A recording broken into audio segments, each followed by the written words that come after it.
Good morning, everyone out there in YouTube land. My name is Jared, and this is my channel, Mazda B3K.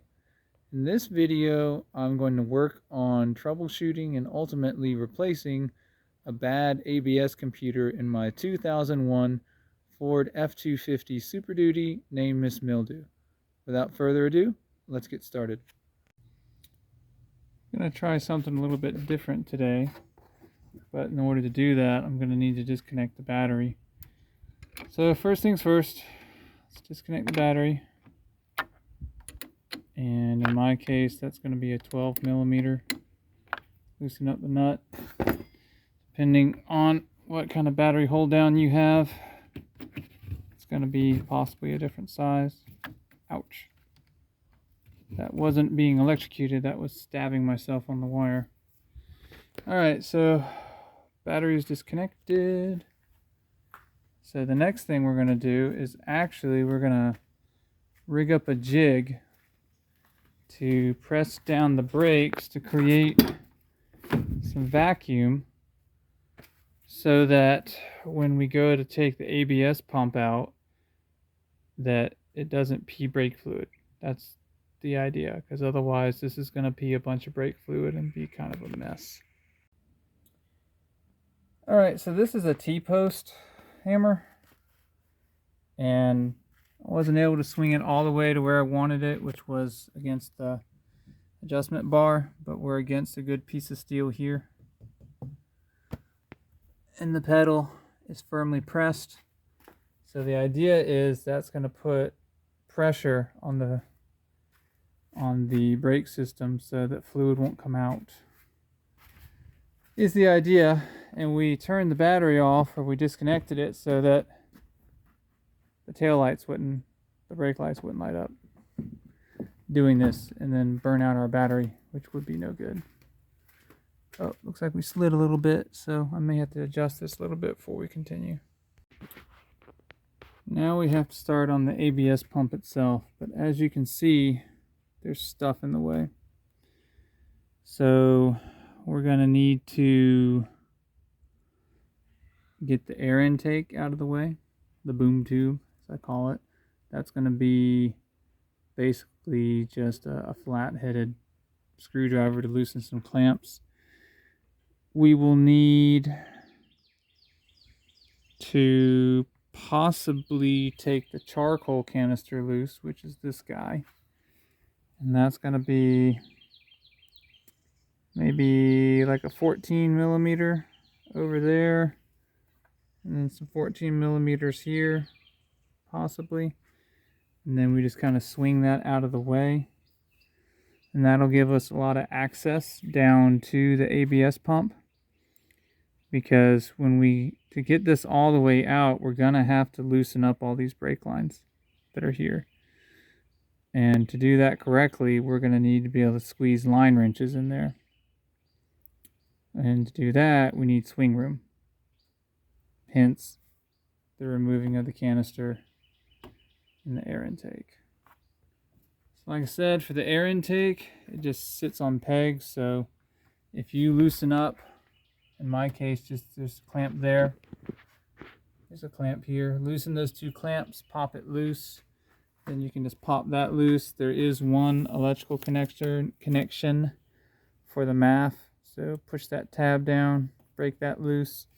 Whole thing comes out, and then the charcoal canister is mounted on this bracket. So we get those bolts out, and we may have to take the bracket loose for the air intake, because right there's one bolt that goes through both right there.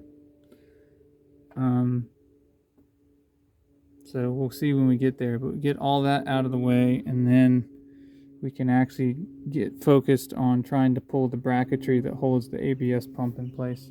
But we're going to want to crack the brake lines first in case they're really stiff, so that way we have something we can pull against. If we loosen the bracketry before, we run the risk of twisting the brake line, which this is steel line, you don't want to twist it.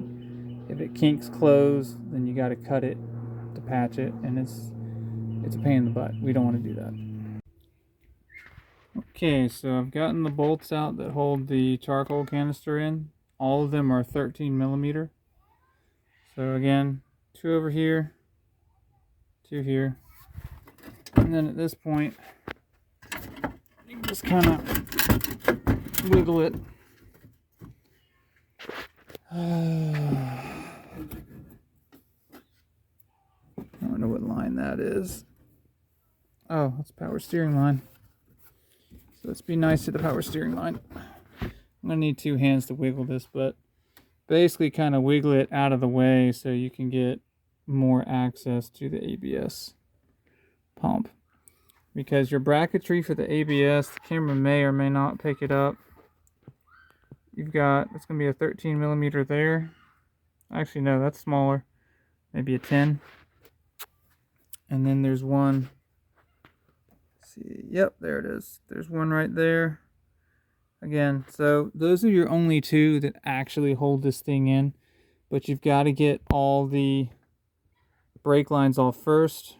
And then it's hard to tell, but the connector for the computer is directly under all those lines. There's the computer. It's kind of hard to see the part number because of all the brake lines in the way, but that's actually what I'm after. I think my pump's okay, but I think my computer is toasted, so I need to get the part number for it, see if I can't get a replacement, and I'm going to go ahead and pull this pump out so that I can do the swap easy, because you can't get the computer off of the pump without taking the whole assembly out.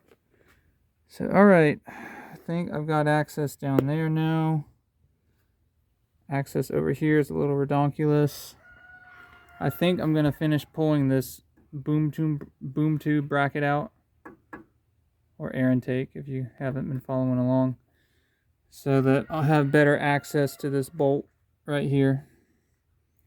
And then I'll go ahead and get started on the brake lines. We're going to need line wrenches for those, so tube wrench, line wrench, flare wrench, different names, same thing. It's the kind of wrench you use when you really want to make sure that you don't slip off what you're trying to take loose. Alright, going through my supply of line wrenches, I found that these are all 9/16, so I'm not sure what's up with these really tall nuts. It looks like these were installed so that you can get on something and still loosen these, even though you've got the other lines up front. So we'll go ahead and get to it. Make sure that you've got the correct line wrench and it's in good shape, because you do not want to round off any of these tube nuts. You really don't. That creates a lot of pain and suffering. So I'm going to go ahead and do that. Get these cracked loose. Get them out of the way. And then we'll go ahead and finish getting the bracketry done. And then we can get at the electronic connection and get that out too. Okay, so I've gotten everything off. I did run into a problem. As you can see here, I wound up twisting steel line off, and what happened, and I didn't notice it, is that this line is stuck inside of its tube nut. It's not rotating. So as I was loosening the tube nut, it was just spinning the steel line until it twisted and failed. So yeah, learn from my mistakes, but I know how to recover from this. I've already had to replace a brake line on this truck, and I've got some leftover brake line. I used nickel copper, so you can form it by hand. That line that I just broke is pretty short. It runs from here, and then it goes back, and it runs through here. It's going to be kind of a pain to get it out and route it, but then it runs down just on the other side of the shock, and it goes into a union. So loosen it at that union, get it out all of its guides and everything, and I should have enough NICOP left to replace that line, providing I can reuse this tube nut. The reason why it's this kind of funky tube nut is that they wanted you to be able to get access to it even with the other tube nuts in place. So it's not the end of the world, but it becomes significantly more difficult to tighten this thing up if I use a standard tube nut. So yeah, I'm going to have to come up with something. Can't drive this truck safely now anymore, but check it out. We're not peeing massive amounts of brake fluid out of these lines because we're basically have put a vacuum on the system by pushing down the brake pedal. So that worked out really well. And now that these are out of the way, we can go ahead and get the bracketry out and then finish pulling this pump. Alright guys, so put my socket there for my ratchet there for reference, but there's a third bracket bolt for the ABS pump over on that side. It's kind of hidden, so just letting you know. And these are 10mm, so get that one out of the way, and then we should be able to pull this up and work on disconnecting the electrical. There are two electrical connectors that connect the computer and the pump and the vehicle harness. So this is the big one, and this has a kind of retention device. First time I've seen one. It's called a slide lock, and when you initially see this thing that I'm covering with my thumb is slid all the way to the right, and it's just this little bump is sticking out, and that's how it locks the connector onto the pump. So if you want to get this off, you have to, I took a screwdriver and start wiggling it out. And if this has not ever been off since installation, you have to get it out. You got to wiggle it all the way out or this connector won't budge. And then you can kind of start wiggling the whole connector backwards and it comes off. So that was fun. Alright, so here we are. And the main reason I just did all of this is I need this part number. Figure out what that resolves to, because I'm trying to figure out if I can go snag just a new computer from the junkyard. But what I also read that happens with these computers is that the boards get junky, the solders crack on the board, and if you reflow the board, you're fine. There's also, I was reading about a MOSFET that will die. I'm not sure that's applicable in my case, but now I can actually start trying to find the correct computer because I have a part number. And then there's this other part number. So one of these should yield something. And then there is a part number for the pump itself, which is, it's around here somewhere. I mean, there's this number here. That might be for the pump itself. Oh, there it is. Yep, right there. So this is going to turn into a bring it inside project at this point, because when you go to lift the computer, it's not just a standard computer. It directly interfaces with a bunch of solenoids up here. So when you use your Torx T20 and crack these screws, there's 4 of them up here, and you get them out of the way, and then you carefully lift the computer up and slide it out, there's going to be a row of solenoids that it engages with, and you're going to need to protect the opening on the pump side. You're going to have to put something over it, probably a piece of tape or something, and keep junk from falling in it until you get a computer back over those holes. So that's going to do it for now, and then I'll come back when I figured out if I need a new pump, computer, what I'm going to do, because as I mentioned earlier, I've also got a brake line I got to fix, and I've got enough NICOP, and it's just going to be an exercise in patience to run the line down to the union, because I got to recover the other tube nut, and then I still have to get, I'm not sure how I'm going to do this, but I got to free up this tube nut because it's stuck tight. And until I unstick it, somehow forcing this line through there, which is going to be kind of interesting. I have to get creative. Might have to just go to the parts store, get a standard tube nut that's 9/16 and go with it. See if I can install this and reinstall this in such a way that I'll have the room I need to get it on. I prefer to reuse this if I can though. Okay guys, so I'm back, and what I'm going to do is, instead of showing you how to take this apart, I'm going to show you how to put it all back together so you have a reference of what needs to happen. This is my second computer. I grabbed this at the junkyard, and it is the part number of the actual computer is this 13975507C.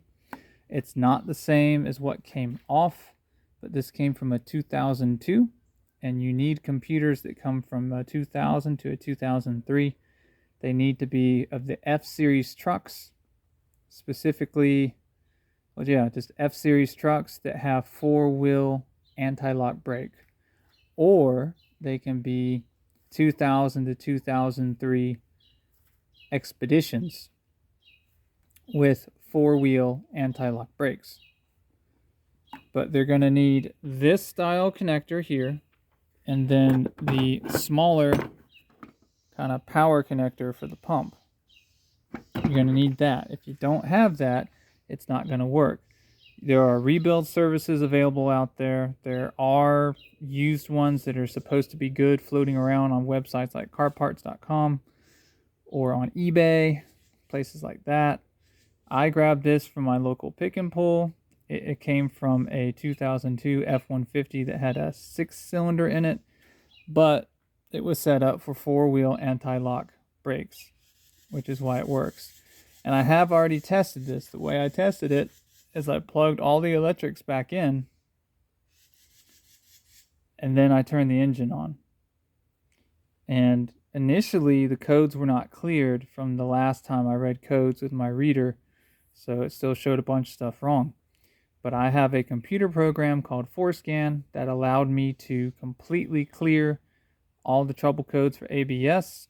And after that, when I cycled the ignition and it did its quick test, it comes up clean. I may get something that's going to come up later in a dry cycle, but I can't test that until I get everything back together. So I'm going to show you how we put all this back together. The very first thing that has to happen is the T20s go back in, make them snug, don't kill them. Make sure that you've got your solenoids seated firmly, but don't go in crooked. Otherwise, you're going to be sad. The next thing we're going to have to do is to slide this bracketry back on. It's kind of keyed in that it's only going to go one way because a piece of this has to go over the nose right here. This goes over the nose of the pump, and the nose is right down over there. You're going to slide that in, and then these rubber grommets, let me get you to a better light source, there we go. These two rubber grommets here, they're going to line up with two screw-in bolts that go on the sides of the pump, and those bolts look like, here we go. They're going to look like this. At least in my application they did. I noticed at the junkyard, because I had to check a couple different trucks before I found one that would work. At the junkyard, some of these are traditional hex head bolts, but this case, this is an Allen key. It's a metric Allen key. And next video clip, when I actually have that particular Allen key in my hand, I'll tell you what size it is. But after you get this guy on, you slide this in to make it tight. And at that point, you got to redo the electrical and reinstall. So I'm going to give you some more clips as we move along. Alright, so here are our little, give it a light, there we go. Here's our Allen key inserts that thread in. These are 6mm, so thread them in, make them snug. And also this whole bracket can go on two ways. If you're doing this for this exact truck, it's going to go like this, where you've got the leg with the clip. See if I can get you some better. There we go. See the little hanger? that has a specific spot up against the front firewall. Not firewall, but like front frame, front clip. It goes like this. And those two caps, I think those are solenoid caps, I'm not sure. Those were facing towards the master cylinder. And our arrangement of 5 was 2 up top for the feeds in from the master cylinder and 3 in the back for distribution out to the wheels. Because you can slide this in the other way, but it won't mount in right. So now that all that is done, the next step is we have to connect the electrical. And what's left there is to plug this in appropriately. It is keyed. It can only go one way. And then push the slide lock back in. Make sure that's nice and tight and snug. And once all of that is done, you're going to have to fight your way around the brake lines. But we want to go ahead and get this hanger in. And then we'll start bolting this back in. And once that's bolted in, we'll work on getting our brake lines bolted in or screwed in. Because we want to make sure that we're not wiggling as we're trying to get those lines back in. Okay, that was a bit fun, but we're in. With the slide lock, you wiggle it in as far as you can and then gently begin to push the slide lock in. If you've got it lined up into its channel, it's going to pull the connector in as you push. Be gentle. I use some silicone spray. I've got it dropped in. Notice hooks in and that it lines up with this bolt that needs to go back in. Also notice our feed off of the master, that's lining up really, really nice right there. And then we have our feeds here in the back for the distribution out. So all that's looking really good. So at this point, I'm going to go ahead and take care of our 3 bolt points, which were pointed out earlier in the video. They are 13 millimeter as a reminder. We're going to get those in and we'll go from there. Oh, pay attention. Let me move the light so you can see this. Pay attention to the wire loom that's down there. See that? That loom needs to move up. Otherwise, over time, those wires are going to rub, get bare, and then we're going to get weird errors because they're naked. I may need to throw a piece of tape right there before I close everything up, just so that doesn't slide down again. Alright guys, we are all back together as far as the ABS pump goes and the computer and all that. So one of my threading clips over here fell out, so no bolt there. But the other 2 I found, put them in, and they're actually 10 millimeter. My apologies. Everything else is 13. Now what I'm trying to do at this point is, what should be happening now is brake fluid should be coming out of the master, coming down those 2 steel lines, coming here, should be starting to fill up the ABS pump. And eventually, when the pump is full, I've left this distribution line cracked. This is the line that goes to the rear. And I'm hoping what's going to happen is I'm going to start seeing fluid burble out down here. And that will tell me that that particular part of the ABS is bled, that valve. And we're good to go. Because what can happen is air can get trapped inside the ABS pump, and that'll give you, spongy pedal because you've got air in the line. It can be a little bit of a pain to get back out. So that's what we're working on right now. After you do that, all that's left is to put back everything we took out. So as a reminder, we took out the plate that the charcoal canister sits on, and those were 13 millimeters. So you can see there's some of our bolt holes that we're going to need to use. Got one right here. We also have a plate for the boom tube, the air intake, and that's going to have to go back in. And that was about it. The only electrical that you need to put back together is the MAF connector when you put the air intake back in. So we're going to get this bled, and then I will call this a successful repair. Alright guys, so at this point I've got the charcoal canister back in, bolt there. Now remember, this bolt actually goes to the charcoal canister and the boom tube holder. And with your boom tube holder, make sure that you've got the velocity tube kind of in position so it can do its thing. We've got two 13 millimeters over here for the charcoal canister, that one there. Boom tube's got a 13 here. And we've got a 13 over there. And a 13 down here. I had to bend my brake line a little bit to make it fit, but should be okay. I don't think it's, yeah, it's not rubbing.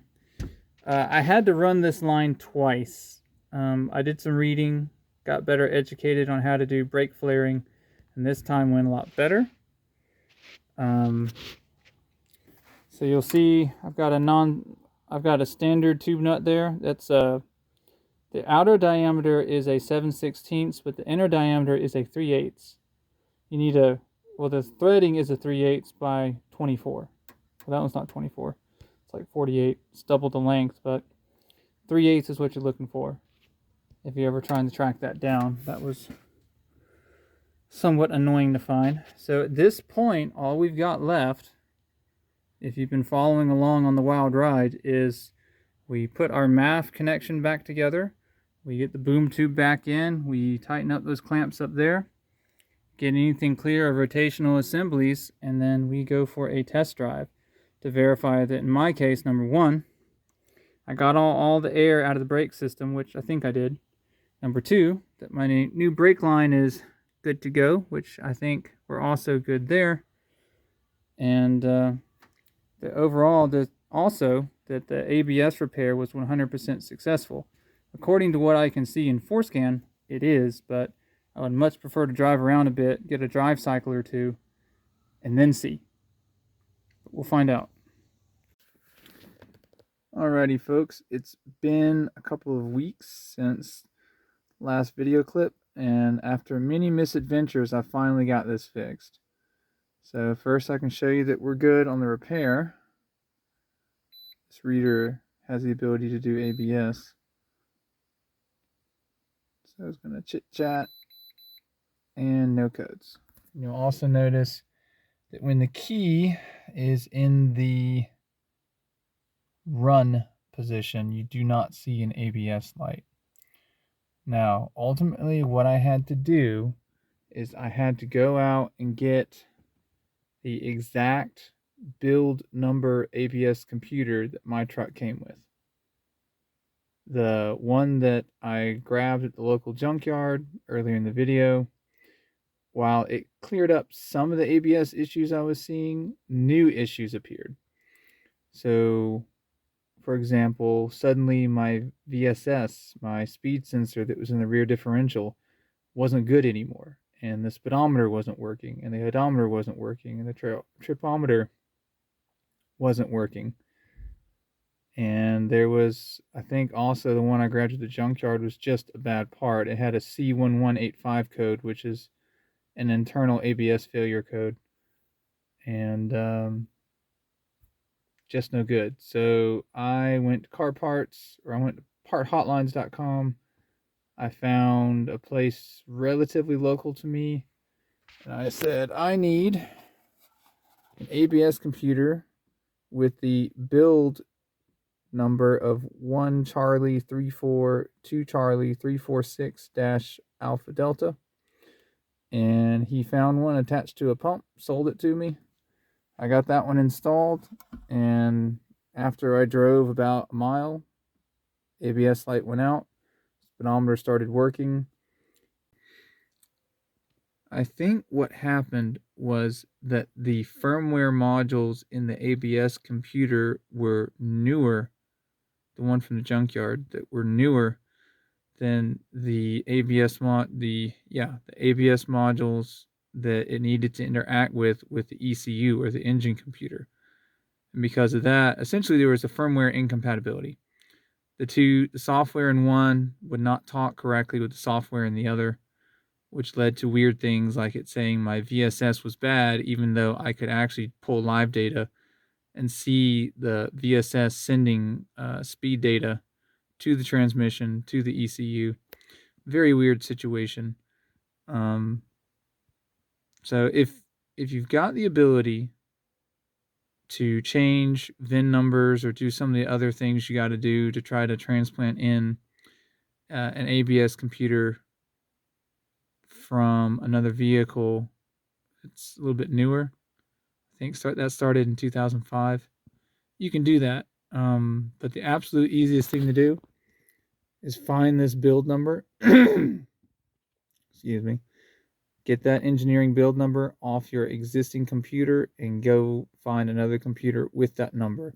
That should 100% work. And with that, guys, we finally have a good working repair. And so that'll wrap it up for this episode. Please leave a comment. I like to read them. I like to respond to them. I like to learn from them. Please also like, share, subscribe, ring the bell, do all the fun YouTube stuff. And remember, as I show in this video, I make the mistakes so you don't have to. I'll see you guys next episode.